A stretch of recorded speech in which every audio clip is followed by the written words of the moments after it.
नमस्कार, स्वागत है आप सभी लोगों का सीएससी यूट्यूब चैनल में। और जैसा कि करंट अफेयर्स पर वीडियो डाले जाते हैं इस चैनल में, तो आज का जो टॉपिक है वो है आर्थिक समीक्षा, जो कि परीक्षा की दृष्टि से देखते हुए उसमें जो भी इम्पॉर्टेंट चीज़ें थी एग्ज़ाम से रिलेटेड, जो पीसीएस में या और भी एग्ज़ाम में पूछी जा सकती हैं, उन्हीं मेन टॉपिकों को लेकर के मैं आज आपके सामने आई हूँ। चलिए तो शुरुआत करते हैं। सबसे पहले जानेंगे आर्थिक समीक्षा की होती क्या है। तो आर्थिक समीक्षा से मतलब होता है कि इसके ज़रिए कोई भी सरकार देश की अर्थव्यवस्था के अलग अलग क्षेत्र से संबंधित चुनौतियों को और उनकी उपलब्धियों को संसद के सामने रखती है। ठीक है। इसके बाद आर्थिक समीक्षा में क्या होता है कि बीते साल के लेखा जोखा, जैसे कि अभी 20 और 21 की आर्थिक समीक्षा है, तो इसमें 2020 का पूरा लेखा जोखा रहेगा और भविष्य में अर्थव्यवस्था कैसी रहेगी इस पर भी ध्यान दिया जाता है। इसके संबंधित आंकड़े भी जारी किए जाते हैं और इसमें इसको आम बजट से पहले प्रस्तुत होने वाली समीक्षा के जरिए एक नीतिगत दृष्टिकोण प्रदान किया जाता है, यानी कि किस तरह से रणनीति रहे जो कि अर्थव्यवस्था को बढ़ावा दे सके। इसके बाद आपको बता देते हैं कि ये जो है एक वित्त मंत्रालय की ओर से पेश की जाने वाली आधिकारिक रिपोर्ट है, जिसे इकोनॉमिक सर्वे भी कहा जाता है। ठीक है, जिसे इकोनॉमिक सर्वे भी कहा जाता है और ये वित्त मंत्रालय की ओर से पेश की जाने वाली एक आधिकारिक रिपोर्ट है। इसके बाद इसमें आर्थिक सर्वेक्षण में बताया जाता है कि एक वर्ष के दौरान, ठीक है ना, एक वर्ष के दौरान विकास की प्रवृत्ति कैसी रही, कैसा विकास रहा और किन किन योजनाओं को अमल में लाया गया और इनसे क्या क्या संभावित परिणाम सामने आए, यानी इनसे कौन कौन से परिणाम सामने आए हैं और किस किस योजनाओं को चलाया गया है। ठीक है। और इसी तरह के सभी पहलुओं पर सूचना दिए जाने के साथ ही अर्थव्यवस्था, इसके पूर्वानुमान और नीतिगत स्तर पर चुनौती संबंधी विस्तृत सूचनाओं को भी इसमें स्थान दिया जाता है, सम्मिलित किया जाता है। यानी कि अर्थव्यवस्था संबंधित जो पूर्वानुमान लगाए गए हैं उस पर और नीतिगत स्तर पर जो भी क्या कहते हैं चुनौतियां, नीतिगत स्तर पर जो भी चुनौती संबंधी चीज़ सामने आई है, जितनी भी अर्थव्यवस्थाएं जिस योजनाओं को या किसी से अर्थव्यवस्था से संबंधित जिन क्षेत्र से संबंधित चुनौतियों का सामना करना पड़ा, उन सब चीज़ों को लेकर के इसमें विस्तृत सूचनाएं दी जाती हैं। ठीक है। एक विस्तृत आर्थिक स्थिति में इस बात पर भी जोर दिया जाएगा कि किन क्षेत्रों पर सरकार को ध्यान केंद्रित करना चाहिए। ठीक है, इस पे ध्यान दिया जाता है। आर्थिक समीक्षा में इस तरह की बातें सम्मिलित होती हैं कि सरकार को किस क्षेत्र पर विशेष ध्यान देना चाहिए। इसके बाद जैसे इसको कौन तैयार करता है ये जानेंगे कि आर्थिक सर्वेक्षण को जो है मुख्य आर्थिक सलाहकार और उनकी टीम तैयार करती है। ठीक है। और ये वित्त मंत्रालय के लिए काफ़ी अहम दस्तावेज माना जाता है। इसके वित्त मंत्री की अनुमति जब मिल जाती है उसके बाद आर्थिक समीक्षा को संसद में पेश किया जाता है। ठीक है। और इसमें अर्थव्यवस्था के सभी पहलुओं के सांख्यिकीय आंकड़े के जरिए बताया जाता है, यानी कि जो आंकड़े प्रस्तुत किए जाते हैं वो सांख्यिकीय आंकड़ों के जरिए ही इसके सभी पहलुओं को समझाया जाता है। और इसके अंतर्गत जैसा कि बताया कि नीतिगत विचार, आर्थिक मापदंड से संबंधित प्रमुख आंकड़े रहते हैं। आंकड़े इसमें महत्वपूर्ण होते हैं कि हर पहलू को आंकड़े संबंध में, जैसे आपने देखा भी होगा कि आंकड़ों के आधार पर हर चीज़ लिखी रहती है कि बजट में कितना, बजट में या आर्थिक समीक्षा में आप ज़्यादातर आंकड़ों में उलझते हुए देखते हैं लोगों को कि कितना आंकड़ा दिया रहता है। ठीक है ना, तो यही आंकड़ों के जरिए ही, ताकि उसकी हर मापतौल, हर छोटी छोटी इकाई को समझा जा सके। और इसमें क्षेत्रवार आर्थिक रुझानों का गहन विश्लेषण किया जाता है, यानी कि राज्य स्पेशल किसी क्षेत्र पे भी विशेष कर ध्यान दिया जाता है। ठीक है। तो ये है था आपका कि आर्थिक सर्वेक्षण की तैयारी संबंधित कि कौन तैयार करता है। अब जानेंगे हम इसके इतिहास के बारे में कि कब इसकी शुरुआत हुई और किस तरह से ये मतलब आगे धीरे धीरे बढ़ता गया। तो सबसे पहले जो आर्थिक सर्वेक्षण का सबसे पहले शुरुआत हुई थी वो 1950 से 1951 में पेश किया गया था, सबसे पहला आर्थिक सर्वेक्षण। ठीक है, क्योंकि भारत आज़ाद होने के बाद सबसे पहले आर्थिक सर्वेक्षण को 1950 और 51 में ही पेश किया गया था और इसे वर्ष 1964 तक जो है बजट के साथ में पेश किया जाता था। लेकिन इसके बाद इसको बजट पेश करने के पहले, ठीक है ना, बजट पेश करने के पहले पेश किया जाने लगा। और वर्ष 2015 के बाद इसे दो खंडों में बांटकर पेश किया जाने लगा। दो खंड कौन थे? पहला खंड जो था इसमें अर्थव्यवस्था की स्थिति बताई जाती है और दूसरे खंड में अर्थव्यवस्था के सभी प्रमुख क्षेत्रों की विस्तृत समीक्षा, ठीक है ना, इससे संबंधित इसमें प्रमुख आंकड़े और डेटा होते हैं। ठीक है, दूसरे खंड अर्थव्यवस्था के सभी पहलू जुड़े होते हैं। पहले खंड में अर्थव्यवस्था की क्या स्थिति है इस पर ध्यान दिया जाता है, तो इसलिए दो खंडों में बांट करके ये आर्थिक समीक्षा पेश की जाती है। अब इस पे क्वेश्चन भी बन सकता है, ये ध्यान दीजिएगा कि आर्थिक समीक्षा को दो खंडों में, कितने खंडों में पेश किया जाता है? तो दो खंडों में पेश किया जाता है। इसके बाद नेक्स्ट, अब इससे संबंधित जो अभी आर्थिक समीक्षा जारी हुई उससे संबंधित मुख्य तथ्य जानेंगे। तो इसमें जो बताया गया था कि आर्थिक समीक्षा में जीडीपी की जो भी 21-22 में है वो वास्तविक जीडीपी विकास दर को 11% रहेगी, इस बात का अनुमान लगाया गया है। और कोविड-19 वैक्सीन शुरुआत के बाद से आर्थिक गतिविधि और सामान्य हुई है, ये बताया गया। यानी कि जो पिछली क्या प्रगति हुई, जैसा कि बताया गया था इसमें पेश किया जाता है, तो ये बताया गया कि जो आर्थिक गतिविधियां हैं, जो कितना लॉकडाउन रहा, अर्थव्यवस्था कितनी मतलब कितना नुकसान हुआ, इसके बावजूद भी ये कहा गया कि इसमें आर्थिक गतिविधि फिर से सामान्य होने लगी हैं। और वित्त वर्ष 21 में चालू खाता जो है वो सरप्लस यानी बढ़ा है, जो कि जीडीपी का 2% के बराबर होने का अनुमान बात की गई। 21 में चालू खाता सरप्लस होगा, सरप्लस होगा और ये जीडीपी के 2% के बराबर रहने का अनुमान है, जो कि 17 वर्षों के बाद ऐसी स्थिति देखने को मिलेगी। और आपूर्ति में वित्त वर्ष 21 के लिए ग्रॉस वैल्यू एडेड GVA विकास दर जो होगी वो -7.2% होगी।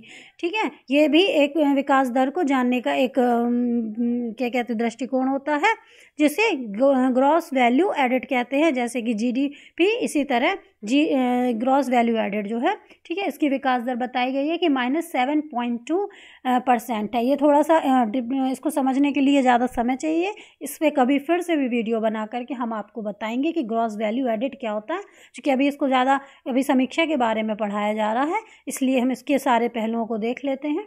ठीक है, तो यह वित्त वर्ष 2020 में 3.9% थी, जो कि अब -7.2% रहने का अनुमान बताया गया है।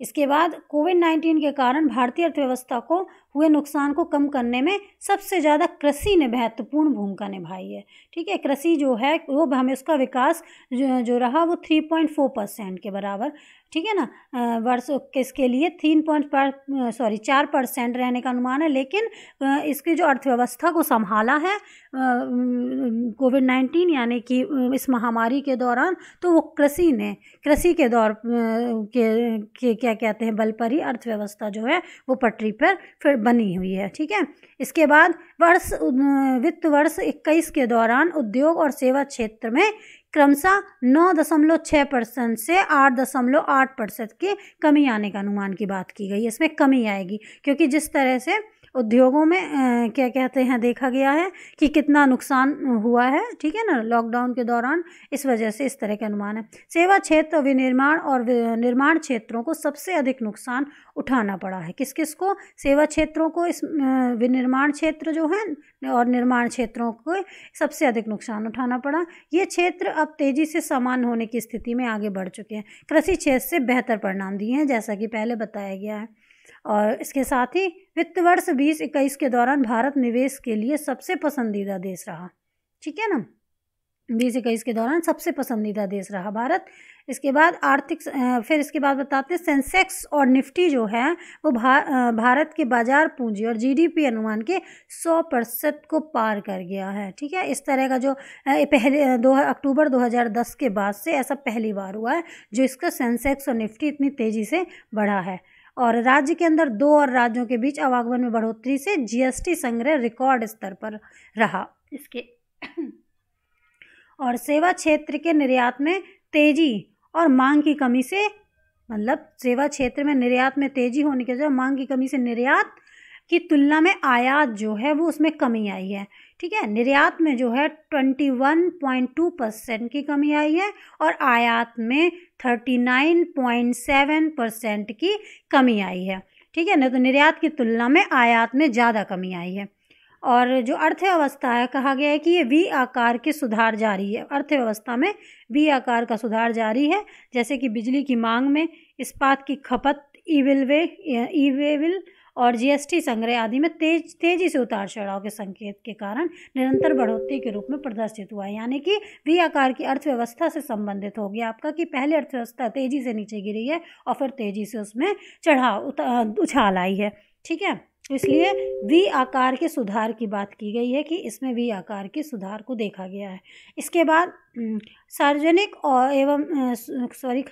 खर्च जीडीपी के 1% से बढ़ करके 2.5 से 3% होने से स्वास्थ्य देखभाल में लोगों के लिए जो खर्च है वो 65 से 35% होने का अनुमान लगाया गया है।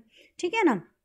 इसके बाद भारत ने वैश्विक नवोन्मेष इंडेक्स की 2007 की शुरुआत के बाद से 2020 में पहली बार शीर्ष 50 नवोन्मेषी देशों के क्लब में प्रवेश किया है।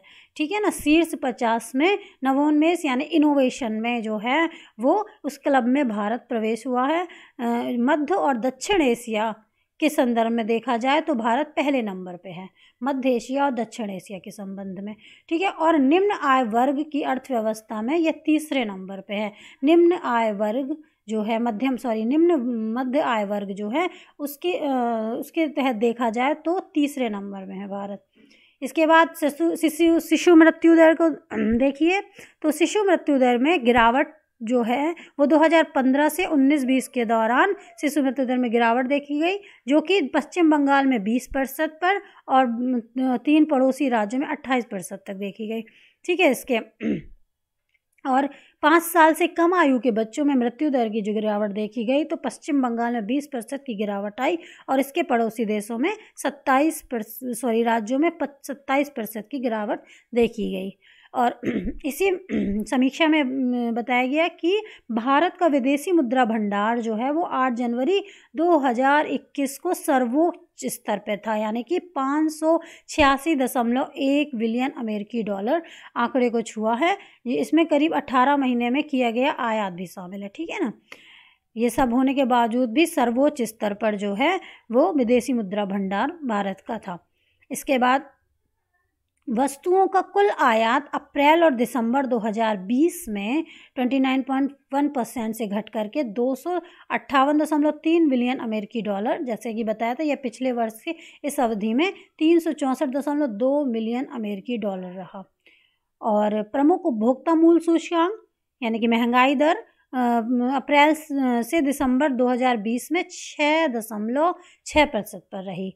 ठीक है, उपभोक्ता मूल्य सूचकांक पर महंगाई दर को जो माप एक होती है उपभोक्ता मूल्य सूचकांक, उस आधार पर महंगाई दर जो रही वो अप्रैल से दिसंबर 2020 के दौरान 6.6% पे रही और जून से दिसंबर के दौरान राज्यों और संघ शासित प्रदेशों में मुद्रास्फीति दर जो रही वो 3.2% से 11% के बीच रही, जो कि पिछले वर्ष इसी अवधि के दौरान जो थी 0.3% से 7.6% के बीच थी।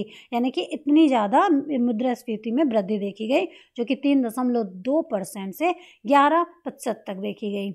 और इसके साथ ही अंतर्राष्ट्रीय सौर गठबंधन ने 2 नई पहलें शुरू की। एक तो है विश्व सौर बैंक और एक सूर्य एक विश्व एक ग्रिड। ठीक है ना, एक सूर्य एक विश्व एक ग्रिड, ये 2 पहलें शुरू की गई हैं। इसका मकसद है वैश्विक स्तर पर सौर ऊर्जा के क्षेत्र में क्रांति लाना। ठीक है, और इसी के साथ ये आखिरी आंकड़ा दिया है इसमें कि जन्म के समय जो जीवन प्रत्याशा थी वो 18 में 69.4 से बढ़ करके 2019 में 69.7 वर्ष हो गई है। ठीक है ना, बहुत मामूली 0.3% की बढ़ोतरी हुई है जीवन प्रत्याशा में, लेकिन इसमें बढ़ोतरी हुई है। ठीक है, अगर एग्जाम में पूछा जाए कि बढ़ोतरी हुई है तो ये ध्यान रखिएगा। तो ये थी मुख्य समीक्षा से संबंधित मुख्य खबरें। ठीक है, इसी के साथ हम बजट पे भी कुछ मुख्य न्यूज़ लेके आएंगे जो कि एग्ज़ाम की दृष्टि से अच्छी रहेंगी और बच्चों से जिस विषय पे ज़्यादा क्वेश्चन बनते हैं पूछे जाते हैं उन्हीं को ध्यान देके हमने विशेष ऐसे मुख्य पॉइंट निकाले हैं जिसको बताया गया है। और अगर आपको हमारा चैनल अच्छा लग रहा है तो प्लीज़ सब्सक्राइब और लाइक ज़रूर करिए ताकि हमें प्रेरणा मिलती रहे इस तरह और भी वीडियो बनाएं। ठीक है, आप हमसे जुड़े रहिए। Thank you.